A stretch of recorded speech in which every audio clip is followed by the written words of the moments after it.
Good evening, and welcome to a collection of stories to make you cringe, shiver, and possibly keep you awake in bed with your eyes open longer than you had hoped. It's that time of the year when the chill in the air may not simply be the temperature. I'm your host and reader, Damon McDreadly.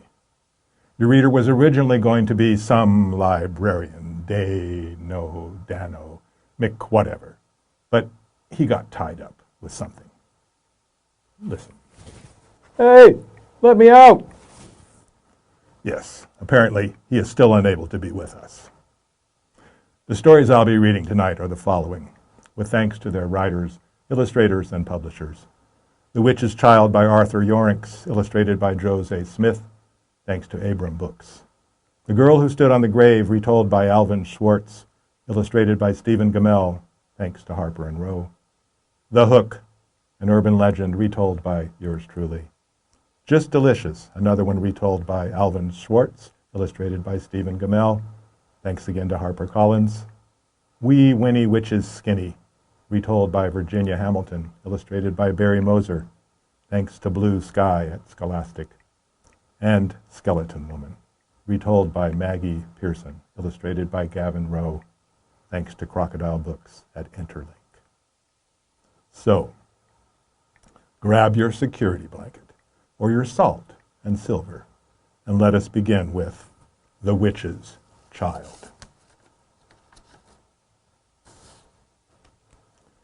By Arthur Yoricks.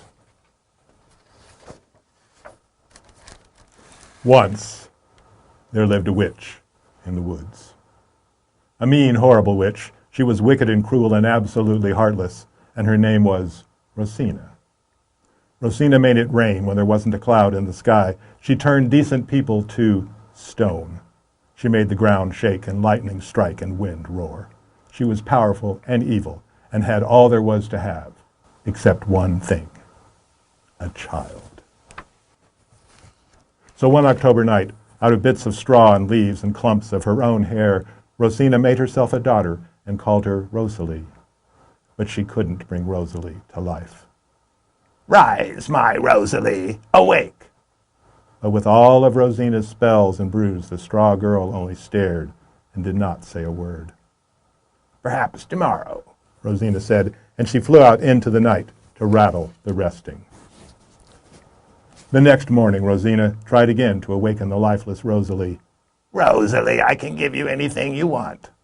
With a wave of her hand, Rosina filled the room with toys and treats, but the straw girl only stared and did not say a word. Rosina, in a fury, flew out her window to frighten lost souls.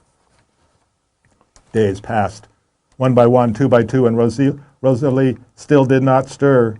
Weeks and months and seasons passed until one spring day, Rosina noticed children playing in a nearby field. She turned and looked at her lifeless daughter and remarked, "Perhaps this will wake you, my dear Rosalie." The witch carried Rosalie outside and with a simple spell lured the children to play with her. But the children did not know how to play with a girl made of straw. They twisted her and twirled her until she began to fall to pieces. Rosina, boiling and seething with anger, made the sky turn dark and howl with thunder. The terrified children ran, but the witch raised a finger and one by one turned each child into a thorny bush, stunted and prickly and rooted to the ground. "If I can't have a child, no one will," cackled Rosina as she carried Rosalie back to her gabled house. And inside, Rosina abandoned Rosalie next to the dustbin and soon forgot her. Thereafter, the clouds never parted in Rosina's fields, and any child luckless enough to wander in them was turned to shrubbery, knotted and stiff. Spring melted into summer. Autumn arrived, and one late September afternoon, Lena, an inquisitive little girl, strayed too far from her parents. She missed Rosina's fields and found herself at the witch's house, and she walked inside. "Hello?" No one was home. No one except poor Rosalie. Lena looked at disheveled Rosalie and said, "Oh, poor girl, look at you, what a mess." And she began to mend the girl of straw. She straightened her legs and stuffed her arms back with straw, and brushed her hair. "Much better," said Lena. She picked up Rosalie and hugged her and danced with her and gave her the one thing she never had, the warmth of a loving heart. But outside, a bitter wind chilled the night. A frost was coming, and so was the witch. Rosina flew into the house, and seeing Lena holding Rosalie, the witch raged. "Trying to steal something, you wretch," said Rosina. "Well, you'll do very nicely as my supper tonight, young lady." The witch lit a fire in the hearth and then grabbed a long knife. "Oh, please," Lena pleaded and burst into tears as she hid behind Rosalie. "Please, I wasn't stealing anything. Please, someone, help me, help me." Lena cried as she held onto Rosalie. "It's too late for that, my child," said Rosina as she approached the terrified girl. But then something happened. All at once, Rosalie felt a thumping, a beating, a throbbing, a pulse. With Lena's tears on her arms, Rosalie slowly, awkwardly wrapped those very arms around Lena to protect her. Rosina was stunned. In a jealous frenzy, the witch lunged forward to grab Lena, but Rosalie pulled Lena to safety as the ferocious witch sailed straight into the fire. And being so dry and brittle and barren of love, Rosina went up in flames. That was that. Rosalie held on to Lena all through that autumn night. And in the morning, Lena's parents found her safe and sound. So glad and grateful were they that they adopted Rosalie and gave her brothers and sisters and happiness and a kindly roof over her head. With Rosina gone, her clouds departed, and finally, in the sun's embrace, the bushes that were children again, and their parents loved them and were thankful for them and properly cared for them, as well they should. Wasn't that sweet? One of the few that ends nicely. And now will become a little darker. This is The Girl Who Stood on a Grave. Some boys and girls were at a party one night. There was a graveyard down the street, and they were talking about how scary it was. "Don't ever stand on a grave after dark," one of the boys said. "The person inside will reach up and grab you and pull you under." "Well, that's not true," one of the girls said. "It's just a superstition." "I'll give you $1 if you stand on a grave," said the boy. "A grave doesn't scare me," said the girl. "I'll do it right now." The boy handed her his knife. "Stick this knife in one of the graves, and then we'll know you were there." The graveyard was filled with shadows and was as quiet as death. There's nothing to be scared of," the girl told herself, but she was scared anyway. She picked out a grave and stood on it. Then quickly she bent over and plunged the knife into the soil and started to leave. But she couldn't get away. Something was holding her back. She tried a second time to leave, but she couldn't move. She was filled with terror. "Something has got me," she screamed. "Help! Help!" And she fell to the ground. When she didn't come back, the others went to look for her. They found her body sprawled across the grave. Without realizing it, she had plunged the knife through her skirt and pinned it to the ground. It was only the knife that held her. She had died of fright. Don't do that. The next story is The Hook, an urban legend that has many forms. This one is my version. A teenage girl and her boyfriend went to the movies, and after the show, they decided to drive to their favorite spot in the nearby woods, where a high hill gave a picturesque view of the town below. They were talking and listening to music when an announcer interrupted with a news bulletin. A murderer had escaped from the state prison at the edge of town. He was dangerous and apparently headed south, back toward town. He had been nicknamed Hook Man because he'd lost his left hand, and in its place he wore a big, sharp metal hook. Suddenly the dark, quiet night didn't seem so romantic to the girl. Their lookout spot was way off the beaten path, and no one knew they were there. It was a very vulnerable location, a perfect spot for someone to get away with murder.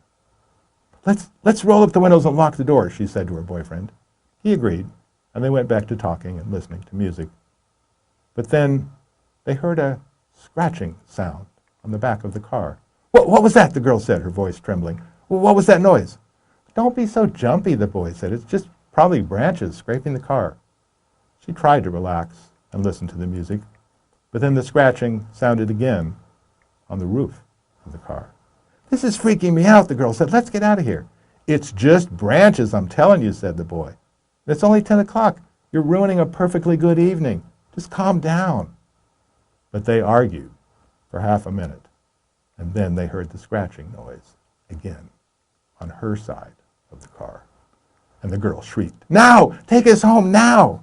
Geez, the boy said angrily. Fine, fine. And he wrenched the key over and he jammed the car into gear and he roared out of the woods, tires spinning and throwing up dirt. They drove home in stony silence. And when they pulled into her driveway, he just sat in his seat and refused to come around and help her out of the car. So, just as angry as he was, she got out on her own and slammed the door behind her and then screamed. Her boyfriend scrambled out of the car. What was it? He shouted as he ran to her. What's wrong? And then he saw it, hanging from the passenger side door handle, a big metal hook, attached to a sleeve dripping blood onto the driveway. Don't go to that lookout. The next story is just delicious. We'll see if you think it's just delicious.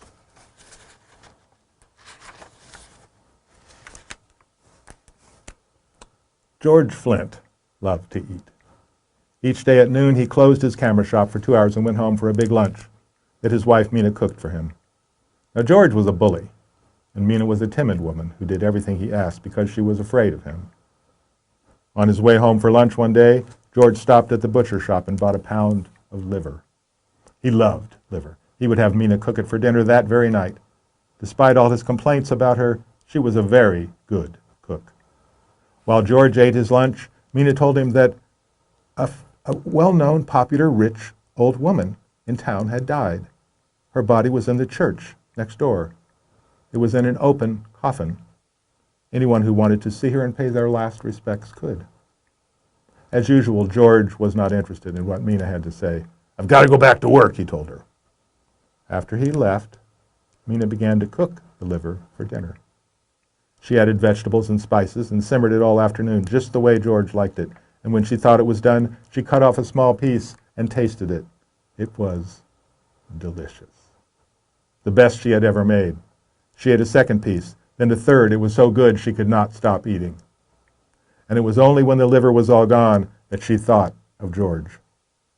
He would be coming home soon. What would he do when he found she had eaten all of the liver?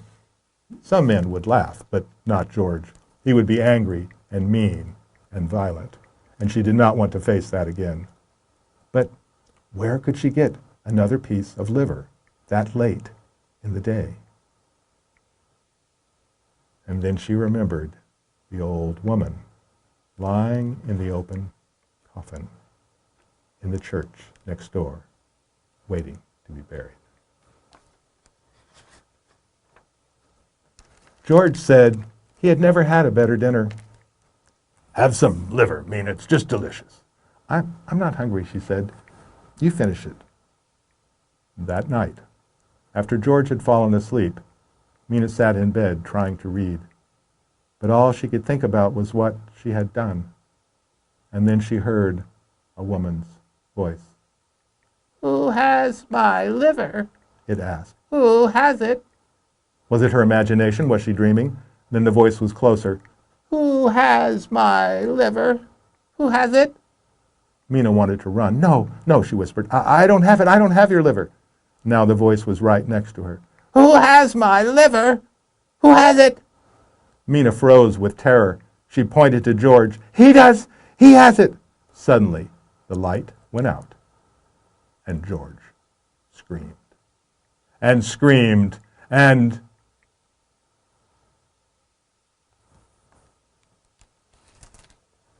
just delicious. This next story is Wee Winnie Witch's Skinny.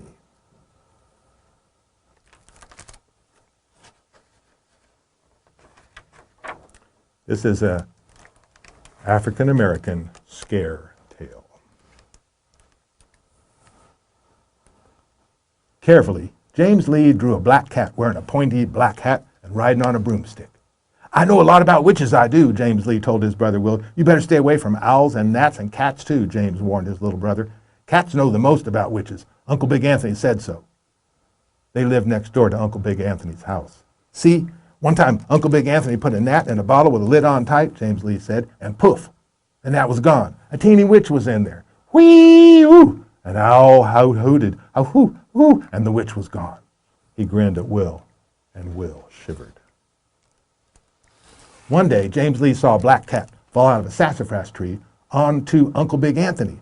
It held on tight. Uncle Big Anthony couldn't shake off that black cat for nothing. He ran, he stopped short, he hollered loud, he slapped at it, but nothing could shake that cat off. James Lee tried to sneak up on Uncle Big Anthony to help him. He got close enough to reach for the cat, but the cat arched its back and hissed at him. Its yellow eyes scared him, and James Lee ran home to tell his mama. Oh, a Wee Winnie must be after Uncle Big Anthony, said James Lee's Mama Joe. Wee Winnie was the name she used to make a witch sound small. Now, you stay away from your Uncle Big Anthony for a while, Mama Joe warned James Lee and Will. But James Lee always played where he thought Uncle Big Anthony might walk by. He and Will and a whole bunch of boys sat under the sassy trees, resting from standing on each other's shoulders. They'd been forming a ladder to reach the sky with little Will at the top. All of a sudden, here comes Uncle Big Anthony. He looked like he was dragging himself along. Cat claws had torn his shirt. There were mean scratches on his face and neck. Hoo-wee, James Lee whispered as Uncle Big Anthony limped on by. Big and jolly Uncle Anthony was looking smaller and sad. There was a scratch in the corner of his mouth where Cat Witch Winnie must have tried to bridle him. One crisp night of a full yellow moon, James Lee saw Wee Winnie come for Uncle Big Anthony. Uncle Big Anthony had been boxing Moonglow to keep up his nerve, and Wee Winnie came creeping like a cat. She changed from a black cat to a thin witch, and she floated through the black door of Uncle Big Anthony's house. James Lee, watching from across the street, whispered to Will, Wee Winnie's after our Uncle Big Anthony. The Wee Winnie slowly turned, looked across the street right at James Lee. She must have heard him. Then she took off her bald head and swung it from side to side in Uncle Big Anthony's window. Her yellow eyes glowed like the triangles in a candlelit pumpkin. James Lee dived under the covers where Will was, and they stayed scrunched together all night. The next morning, James Lee followed Mama Joe over to Uncle Big Anthony's house. They found him in the hall closet. He refused to come out. What James Lee could see of his uncle's hair was braided into a bridle. All day and all week long, Uncle Big Anthony stayed home sick. James Lee's Mama Joe sent Uncle Big Anthony sassafras tea and buttermilk biscuits, but weeks passed, and his uncle got lean and bent over tired. He looked like some about-gone Uncle Shrunken Anthony. Folks wouldn't pay him no respect on Sunday. All his many children, Sabine and Simon and Simony and Rosie and all the rest, had left home at the first sight of the Wee Winnie. One night, Uncle Big Anthony's wife, Aunt Bee Anna, went running over to her Mama Granny's house, just down the road. Mama Granny said to her, "You stay right here. I'll be over to your house in a short minute." Now, Mama Granny was a far-seer who could read the future and the past. She could handle any Wee Winnie witch. Mama Granny took up her cane and her spice-hot pepper witch-begone potion, and she made her way over to Uncle Big Anthony's. James Lee and Will sat in the dark of their bedroom, watching across the street at Uncle Big Anthony's house. They could hear him blowing and puffing just like a sheepdog. And then Wee Winnie Witch glided in. "Mama Granny's almost there," James Lee whispered to Will. "She'll put a stop to Wee Winnie. Hurry, Mama Granny, hurry." The night fell down dark with the golden moon rising, and the wee Winnie was ready for her night ride. In spite of himself, James Lee couldn't wait to see what would happen. And lo and behold, he and Will saw the wee Winnie go inside Uncle Big Anthony's house again. "Look," he told Will, "wee Winnie Witch has taken off her skin. She's hanging it up on the wall next to Uncle Big Anthony's overalls." James Lee couldn't believe his eyes. He opened the window to see better, and he saw skinless wee Winnie take hold of Uncle Big Anthony in his nightshirt, and she put the bridle bit in his mouth, and she held on to Uncle Big Anthony's braided hair, and the witch rode Uncle Big Anthony, his back, right out the front door. James Lee saw it all. Will saw nothing. He had his eyes tight shut. And wee Winnie Witch rode Uncle Big Anthony twice around his own house. And then she galloped him right over to James Lee's home.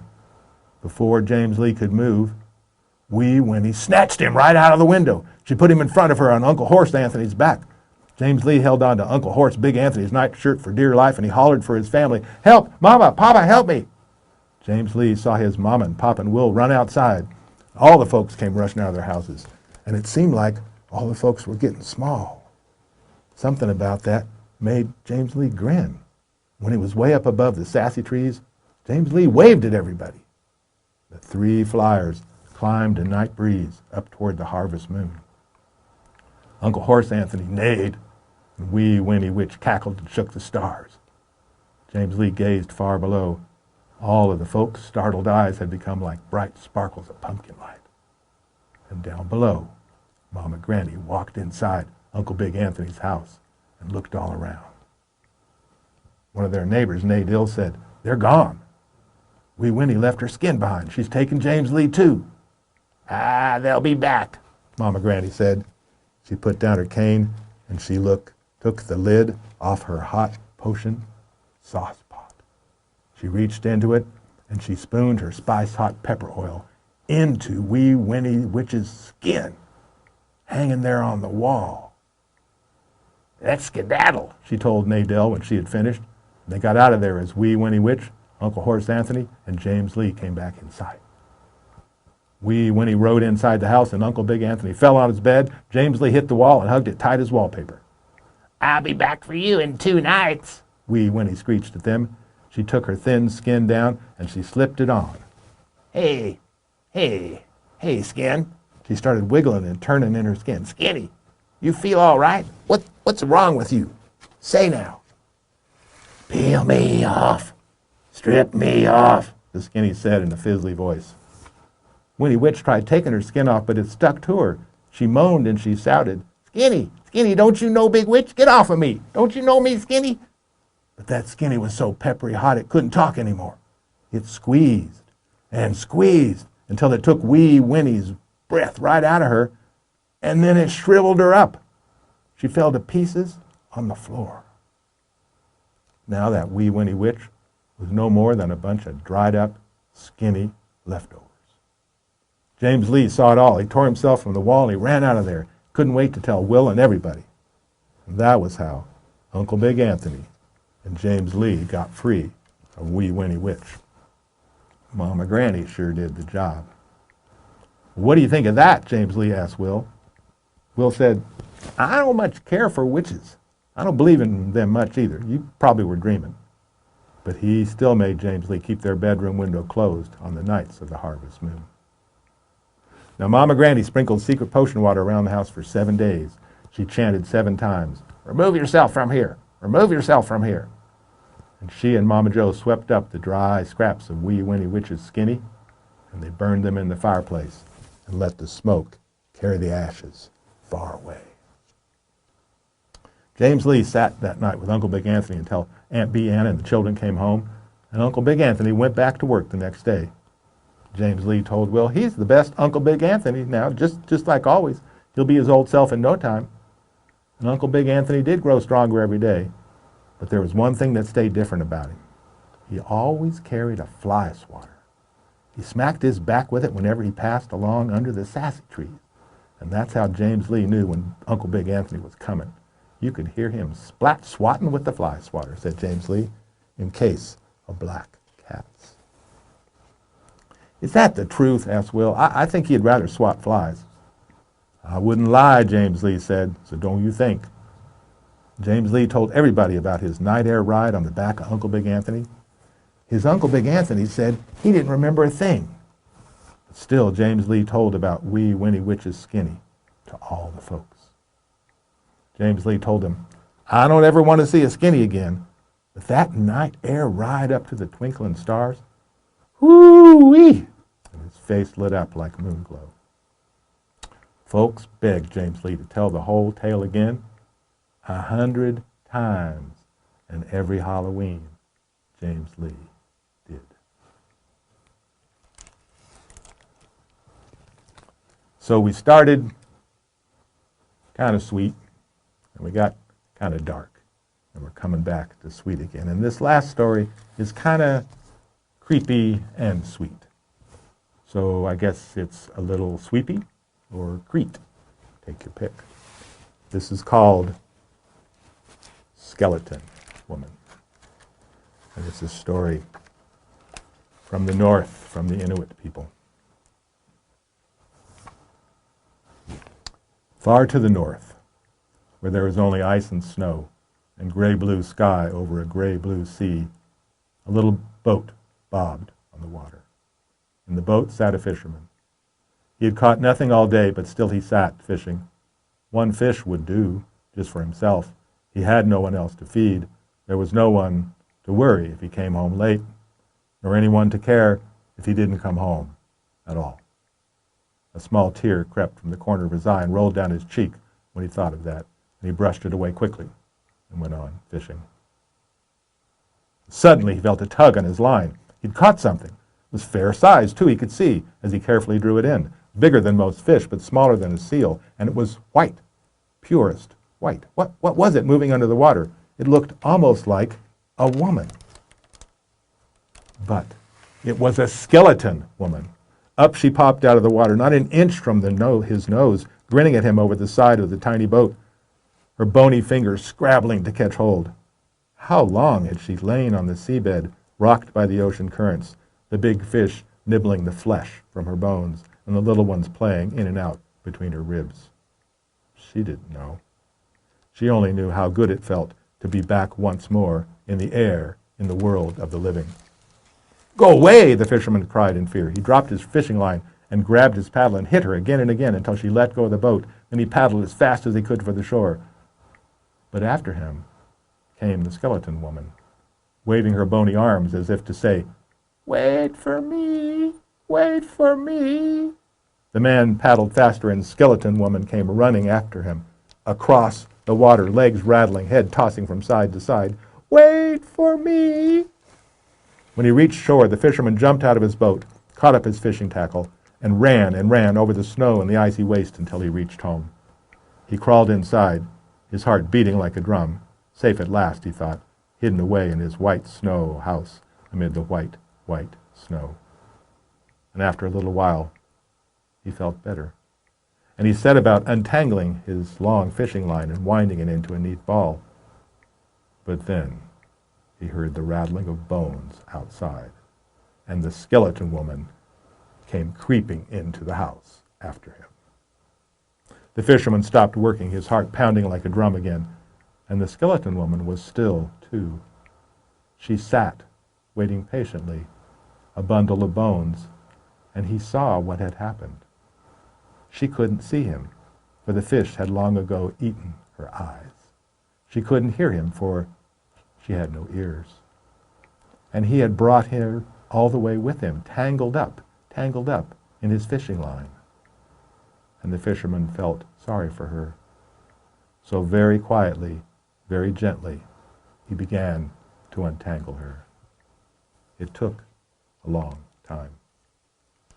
But at last he had her bones laid out, the way a woman's bones should be, and then he crawled back to his own side of the little snow house to go to sleep.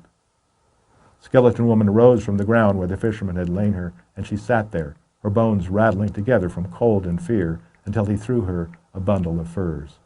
"Wrap yourself in those," he said. "Let me get some sleep."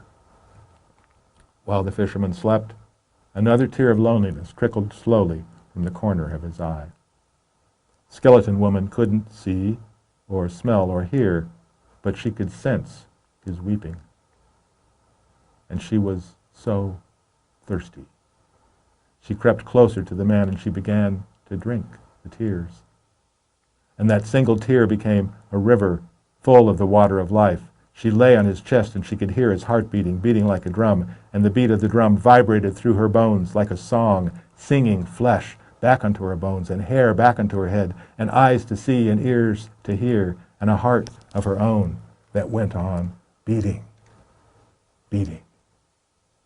And when the man awoke, there was no skeleton woman, but a real, living woman.